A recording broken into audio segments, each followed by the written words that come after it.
Now we're going to get down to the nitty-gritty of what Indians are all about. I still say we Indian people are believers in the truth. This is the way of life that was given to your people. You're born an Indian, you're going to die an Indian. Indianness is a good life. You're facing an Indian this afternoon. Good Saturday afternoon out there, everyone. Welcome to your number one source for Native American television news. It's Native News Today. Along with Kyla McGowan, I'm Jason Salzman. We're here live at the Glenpool Conference Center, and for the first time ever, this beautiful place is holding a beautiful event. It's the Pink Party, Muskogee Creek Nation Division of Health, one of the biggest events of the year. We're so excited to be here. We really are. It's actually the 10th annual Pink Party here. There's pink everywhere. There's balloons. They've got great speakers.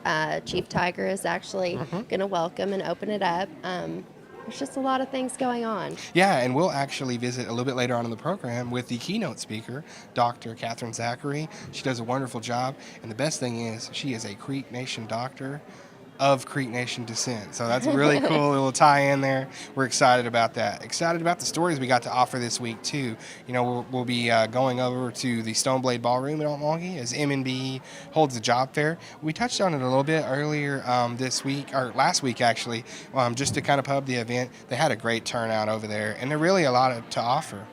They really did have a lot to offer. It was a great turnout with so many of the tarot vendors there, and it was a great opportunity, I think, to find out about those jobs. Yeah, and the coolest thing is that they give their resume right there and have an interview right then and there. So, you know, that whole employment process that can sometimes drag on and be difficult, you know, is expedited quite a bit. Right so there. that's really cool, yeah. The Uchi Festival coming up, we're excited about that, to pub that event. It's a great thing there. And, you know, just what can you say more about the Pink Party here? There's breast cancer survivors on hand. Just so incredible, their stories and the fact that they're, you know, just keep going, and we're going to beat this cancer thing one of these days. We really are. We're going to totally get it out of our consciousness. So we're here at the Pink Party this week, having a great time. Kyla and Jason and that Native News Today. Don't go anywhere. We're going to take our first break. We'll be right back after this. Pumakasam gadat, ibufanga, nage, adigat, punhayadit omega, ajayididet omis. Diosnuk, that's true. Throughout the generations, our elders have taught us to preserve, share, and more importantly, protect the abundant natural resources we have here in Oklahoma. We are the original environmentalists and protector of these resources. The Muskogee Creek Nation believes tribal and state governments must work together to ensure future generations will have clean air and clean water as the ultimate legacy. What is good for Oklahoma tribal nations is good for all Oklahomans. Remember, tribes are truly the original Oklahomans.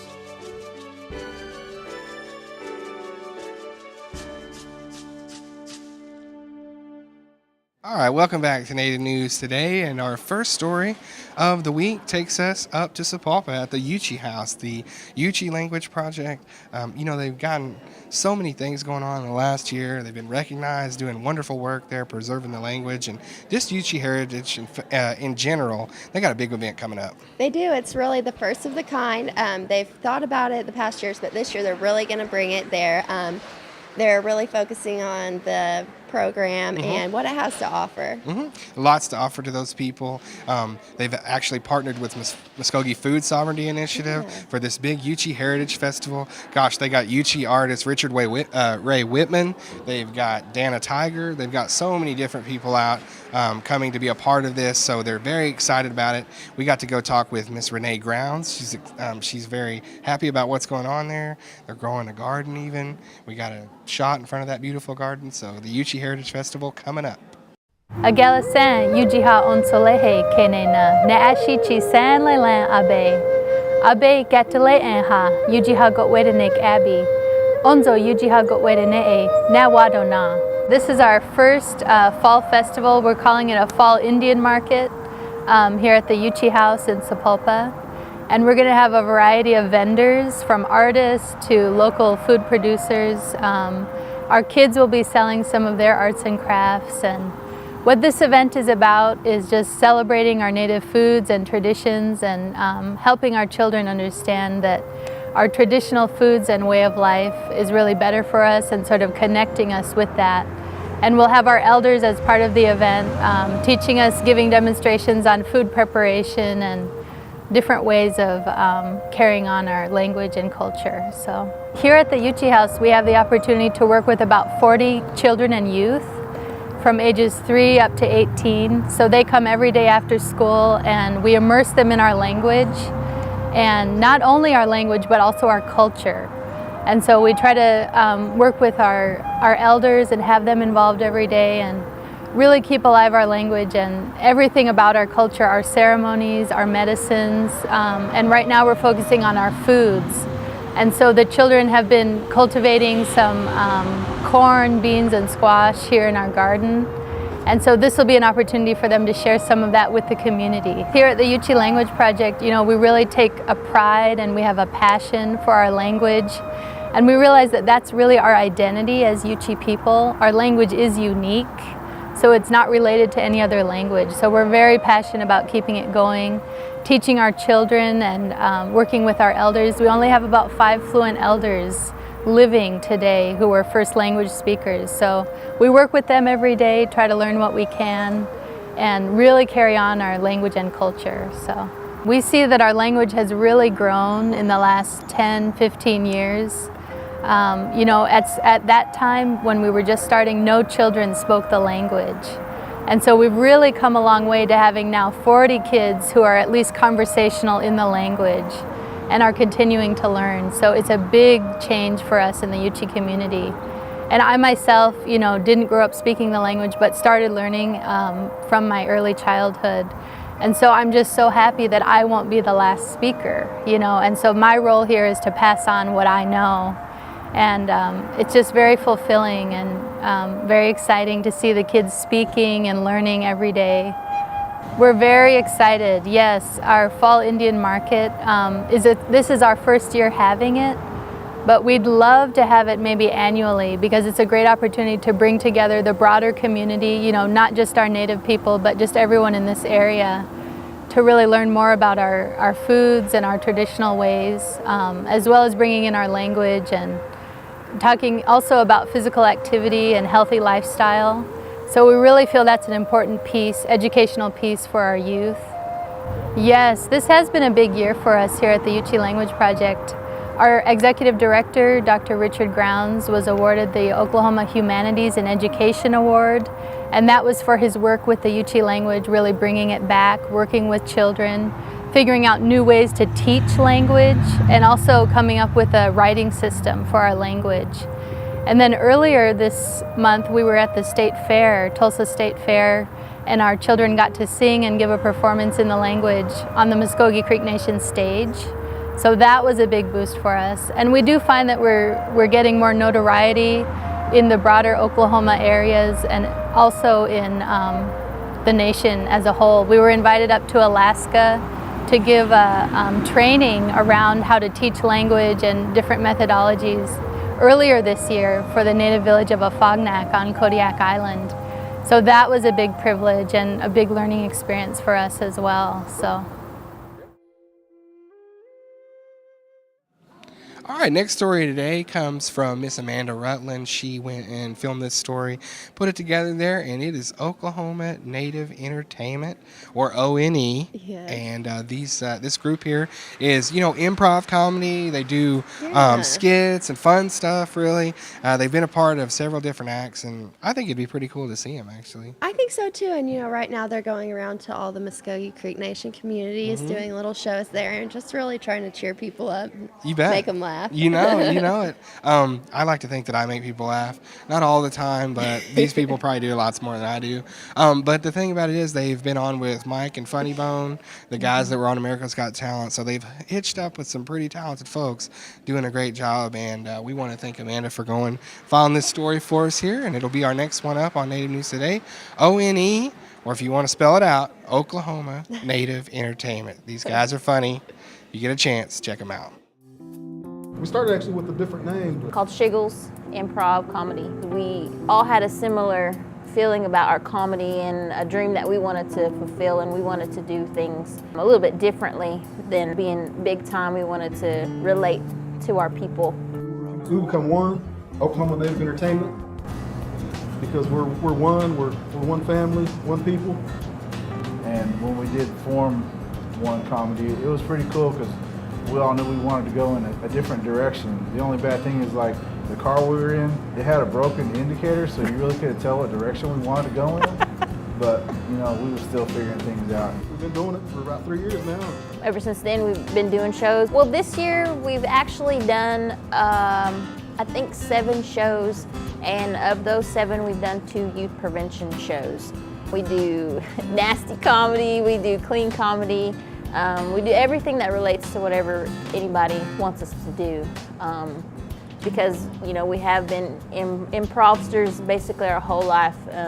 Doing this type of comedy is what comes natural to us.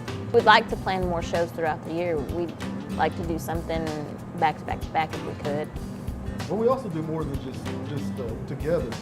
We have more than one, because we are stand-up comedians, most of us. So we take shows whenever we get a chance. Somebody say, come help us out, and we're right there. Yeah, we've done shows with James and Ernie and 49 Laughs Comedy, and we've done shows with J.R. Ross and Chad Tachawika. With our comedy, we like to add entertainment as well with all Native American bands, groups, and give other Native American talent the opportunity to come out. We include like Mike and Bone, and we've had Brian and Keith Freejo.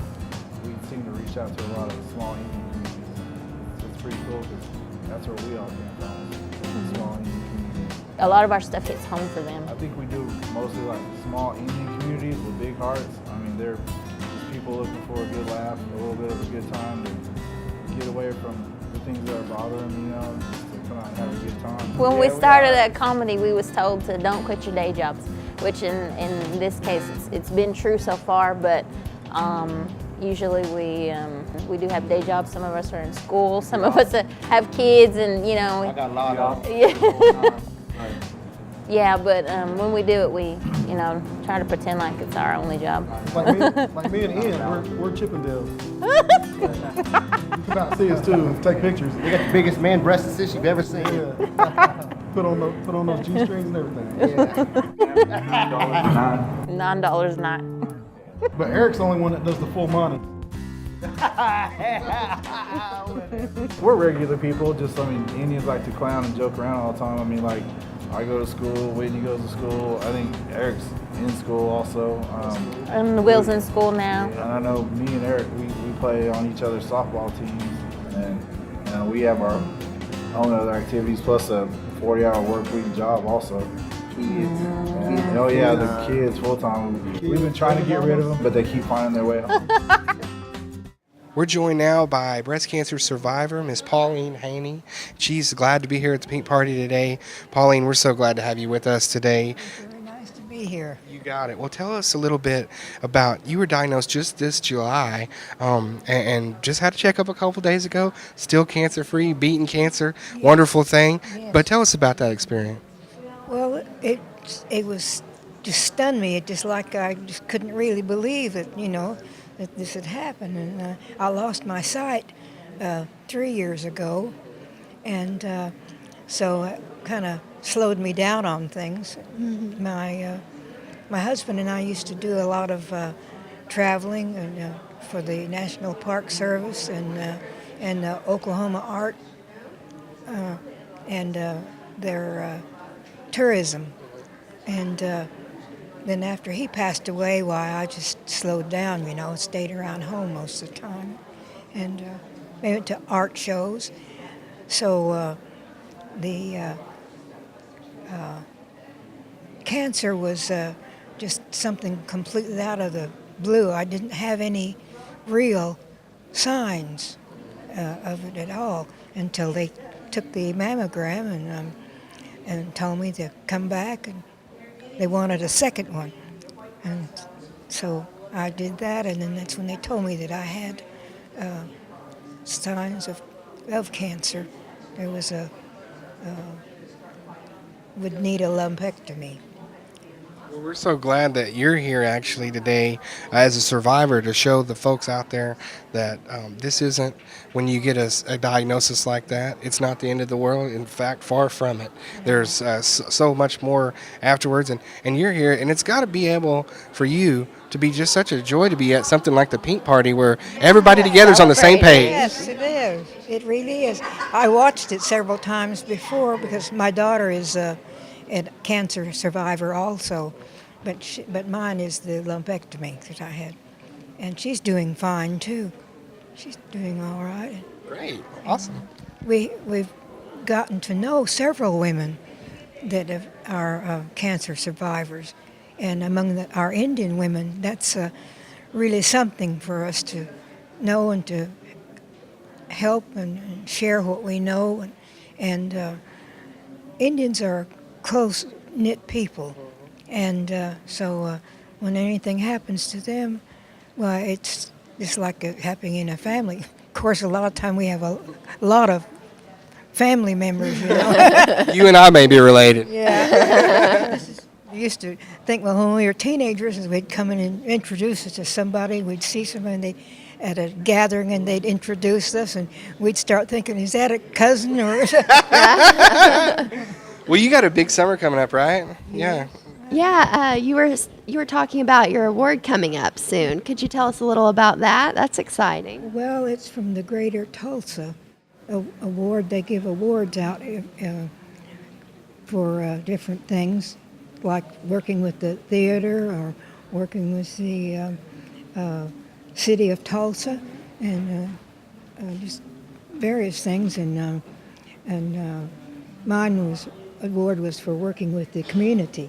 I was the first president for the Glenpool Creek Indian Community organization there in Glenpool. And so that was quite an experience too for that, because my father was an organizer by just his way of doing things. He played the saxophone. He learned in the Indian school in Sapulpa at that time. Then he went on to Chilocco, which is now non-existent. He went on to Haskell and Lawrence, Kansas. It was equal to a junior college then. That's what it is. And then he was always organizing things, getting people together, and they just drawn to him, and he was drawn to them. So when I heard all that that goes on in the community, well, I thought, I'm going backwards. I'm jumping into it now, and that's when they started I think it was community organizing there in Tahlequah. And I was already in the middle of working in one, so I said, am I going to drown here? You might today with all the rain that's going on. Well, look here, Pauline, we don't want to keep you from the program, so we're going to let you get going, but we wanted to thank you so much for stopping with us and just spending a few moments and telling your story. Such a beautiful lady, and we can't wait. You know, you said you were slowed down. I don't believe that for a second. You know, you're a fast mover, and you're going to be doing a lot more fast moving in the days and years to come, so thank you so much. Anything I can do to help, as I learn, to help anybody else that has cancer, I'll be glad to talk with them or visit with them, and I'm still learning too. Well, we're glad to know you. Thanks for being with us for a little bit. Thank you so much. Got it. All right, this next story, I'm actually going to let her hang out while we pitch this next one. So our next story comes to us from right around Okmulgee, Muskogee Nation Business Enterprise holding a job fair this week, putting people to work, putting creeks to work. A lot of different business ventures out there right now. So a great event. We were glad to be there. The Muskogee Nation Business Enterprise went to work this week, putting people to work, as it held a job fair at the Stoneblade Restaurant Ballroom in Okmulgee. We've got our job fair going on today. What we was trying to do was give an opportunity to let people know some of the positions that we have coming available.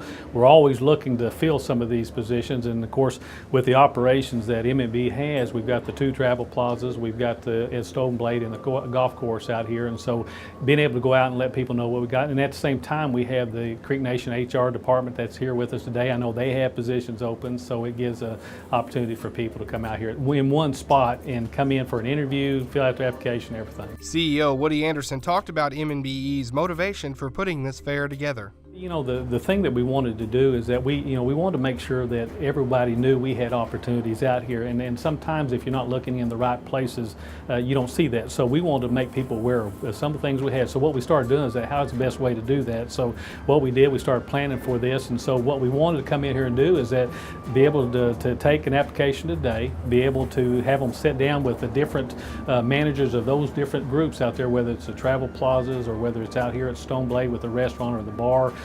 Be able to sit down with these managers, talk to them, and then at the last point of this, be able to talk to myself and Vivian Pope, who's our operations manager, so that we all get a chance to kind of take a look at them and answer any questions that they might have, and also encourage them to let them know that if you're not selected, to come back and keep an eye on what we're doing, because we're going to continue to grow here. So if we like what we saw, then we're going to be able to go back and then be able to pull from this pool here. For MNBE, it's a great way to start a database of citizens that are seeking employment. What you're able to do is get the pool of people that you have here and in our area to offer these opportunities that, like you said, that weren't here for some time. But the key too is find some good people that we can take within our organization and then help build them up through other opportunities that might come out of it. With positions ranging from retail sales management to food industry event staff, MNBE can cater to a wide variety of skill sets. You've got people out here with our tribal members that got a lot of different skill sets out here, and so taking advantage of those opportunities, because there's other things that that come with it. For prospective employees like Aaron Harjo, it's a great setting to expedite what can sometimes be a lengthy employment process. Being able to actually fill the application out and talk to somebody and not having to wait 2 or 3 weeks to talk, hear something back. It also provides a host of avenues to pursue on a professional level. I have my bachelor's in criminal justice, but there's nothing I really wanted to go into, so I'm kind of exploring to see what else is available. At MNBE, it seems more likely that with an increase in tribal business ventures, we'll be seeing more opportunities like this for tribal citizens. At least a couple times a year probably and everything, and hopefully get other groups within the tribe. Like I said, we had the HR from the tribe here today, and of course I think that encompasses even gaming opportunities, and I know in talking to them they had about 20 openings too, so we were encouraging everybody that was here today to also go in and talk to them at the same time. In Okmulgee at the Stoneblade Ballroom, Jason Salzman, Native News Today. Okay, we couldn't be at the Pink Party this year without talking to the keynote speaker, and that is Dr. Catherine Zachary. She is here and ready. She's got some great information, some great things she's going to share with this big crowd here today. You got to be so excited to be here.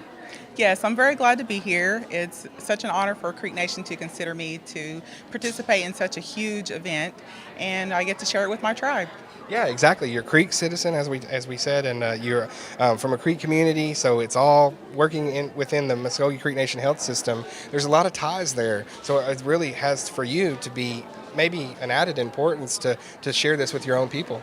Absolutely. I am Creek, as you mentioned, and growing up, I've always wanted to be involved in the healthcare with my tribe. So this is the perfect opportunity to share some of the education with Muskogee Creek Nation. Okay, and so what are the numbers like right now? I know the last few years that there's really been a push for breast cancer awareness. So how's the fight going right now? Are the numbers down, or what are you guys seeing? Yes, because there is more awareness for breast cancer, the numbers have decreased for deaths. And it's important that we do find the diagnosis if it's there, but it's important to know that 1 in 8 women now will have breast cancer. So that's important to know, that we need to bring awareness and get it addressed if that is part of their issue. I think a lot of the times too with health issues, early detection is such an integral part, especially with any kind of cancer or breast cancer. And there are ways to do that, getting early checkups and things like that too. Are you seeing more of I guess you could say, an education of people going, hey, this is something that maybe I didn't think about 5 years ago, I need to start thinking about it now? Sure. As breast cancer awareness has become more popular, I do get questions frequently from patients who want to know more about it. And in my visits with my patients, I try to stress the importance that it's important to do your preventive exams, including your breast exams, by the physician. And in addition to that, you need to do your own self-breast exams at home every month.